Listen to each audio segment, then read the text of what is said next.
Bien, bonjour à tous. Cette petite vidéo pour parler de cette expérience qu'on a fait ensemble de lancer énormément de dés pour essayer de déterminer la probabilité de faire un 2, un 3, un 4, un 5, un 6, et surtout pour moi de vous parler de deux choses importantes, la loi des grands nombres, enfin d'abord le concept de probabilité et ce qu'on appelle la loi des grands nombres. Alors commençons par l'expérience.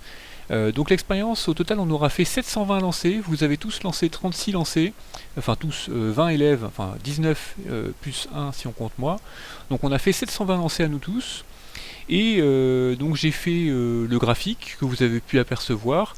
Alors le graphique pour l'instant, ce qui est intéressant c'est qu'on voit pas grand chose. On voit pas, on voit une sorte de tendance qui apparaît, qui est que les 2 arrivent moins souvent que les 7. Bon, ça se voit sur les deux graphiques. Mais vous voyez, il y a des exceptions. Par exemple, Tony, il a fait 5-2. Je ne sais pas comment il s'est débrouillé. Est-ce que ses dés sont un petit peu truqués? C'est tout à fait possible qu'il ait fait 5-2. Donc je ne sais pas ce qui s'est passé, mais ce sont des choses qui arrivent. Parfois, on a vraiment pas de chance, ou beaucoup de chance. C'est possible. On va y voir plus clair en faisant la somme. Donc ce que j'ai fait en dessous. Donc j'ai calculé la somme de tous les lancers de dés. Alors d'abord, regardons un petit peu comment j'ai fait ça.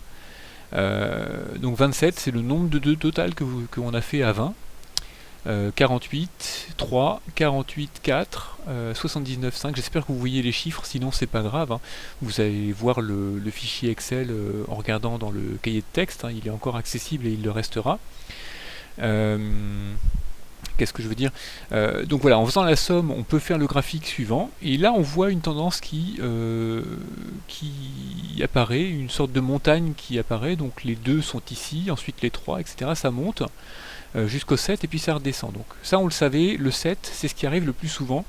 Et alors la raison pour laquelle le 7 arrive le plus souvent, c'est parce que par exemple pour faire un 2, il n'y a qu'une seule manière de le faire un 2, c'est on fait 1 et 1. Il n'y a qu'une seule possibilité.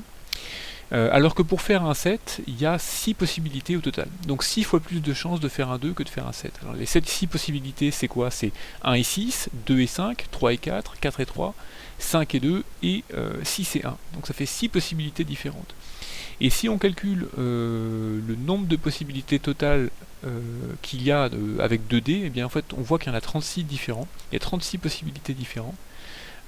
Et donc 7, la probabilité de faire le 7, eh bien c'est 6 chances sur 36, 6 manières différentes de faire un 7 sur 36 au total, ce qui fait une chance sur 6. Donc je le dis pour ceux qui sont déjà un peu à l'aise avec les probabilités. Pour les autres, vous allez le découvrir cette semaine, comment on calcule les probabilités. Alors, bon, j'ai dit qu'on observait une montagne, mais c'est quand même pas très clair. Vous voyez que le 9, il y a plus, on a fait plus de 9 que de 8, ce qui est un petit peu étrange, parce qu'on a envie de dire le 9 c'est plus difficile à faire. Mais c'est ça le hasard justement. Même sur 720 lancés, on a fait 720 lancés au total, et bien on continue à observer des variations par rapport à la probabilité théorique qu'on devrait obtenir. On n'obtient pas moins de 9 que de 8 sur 720 lancés.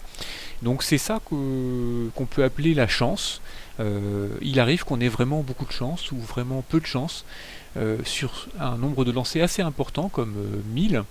Eh bien on peut quand même observer des variations par rapport à ce qu'on pourrait s'attendre. Autrement dit, si vous lancez 1000 fois une pièce, ça ne va pas faire exactement 500 pièces et 500 faces. Vous vous doutez bien que on peut faire un petit peu plus de piles que de faces, ou l'inverse. Mais c'est pas parce que la pièce est déséquilibrée, c'est parce que c'est le hasard. Mais ce qui va nous intéresser, en fait, c'est le fait que plus on lance la pièce, et plus on va s'approcher de moitié-moitié, plus on va s'approcher de l'équilibre. C'est-à-dire que si je lance 1 million de fois une pièce, eh bien j'aurai presque, enfin j'aurai pas exactement 500 000 piles et 500 000 faces, mais à peu près une chance sur 2 pour les deux.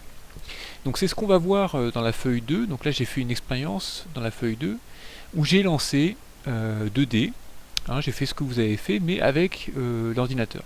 Donc ça c'est un nombre aléatoire entre 1 et 6, donc ça c'est la formule en anglais pour faire un nombre aléatoire entre 1 et 6, c'est pas forcément important, et j'ai copié cette formule eh bien 10 000 fois.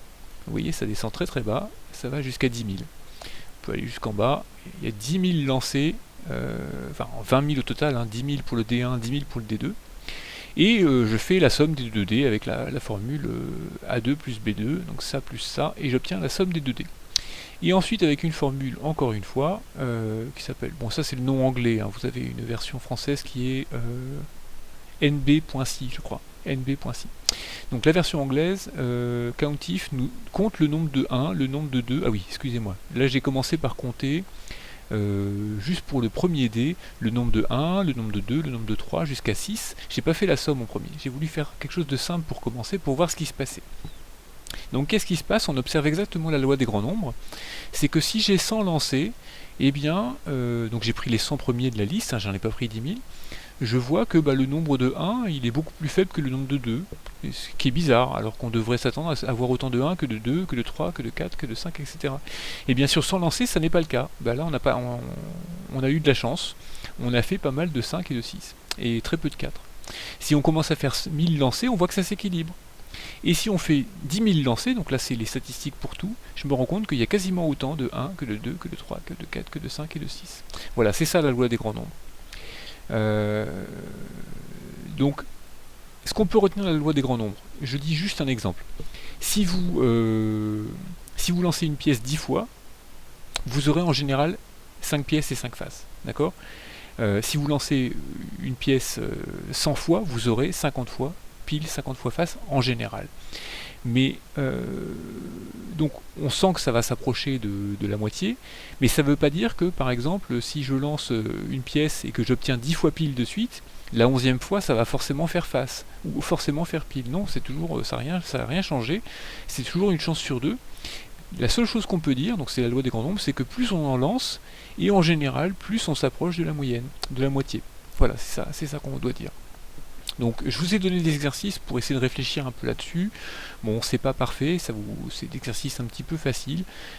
J'espère que ça vous conviendra quand même. Enfin, ça vous permettra de réfléchir un minimum. Je voulais pas vous mettre des exercices trop difficiles.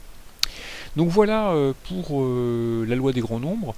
Maintenant, les applications pour les jeux. La somme des 2D, vous voyez, j'ai 10 000 lancés, qu'est-ce que ça donne? Et bien là, on voit sur 10 000 lancés que le nombre de 2 puis le nombre de 3, etc. augmente de manière régulière. Donc là sur 10 000 lancés c'est beaucoup plus régulier. On a une belle montagne, bon le 7 est un petit peu trop haut mais c'est pas grave. On a une belle montagne et en fait ça reflète ce que je disais au tout début de la vidéo, qu'il y a 6 fois plus de chances de faire un 7 que de faire un 2. Si je faisais 100 000 lancés, la montagne serait encore plus claire. Les pourcentages sont là si vous voulez savoir, mais en fait c'est une chance sur 36, 2 chances sur 36, 3 chances sur 36, etc. Voilà, ça peut vous aider si vous jouez au Colon de Catane ou à tout ce genre de jeu de dés. Voilà, donc cette fin de semaine ou la semaine d'après, enfin d'abord plan de travail, j'ai l'intention de vous faire fabriquer un petit jeu de dés. J'hésite encore entre 2 jeux différents que j'aime bien. Et puis je mettrai peut-être les deux. Il y en a un où il faut utiliser 8 dés, donc c'est un petit peu embêtant. Donc je vous le ferai fabriquer par vous-même pour pouvoir jouer avec vos parents en ces quelques semaines de confinement. Voilà, donc je vous souhaite une bonne semaine et puis à bientôt. Au revoir.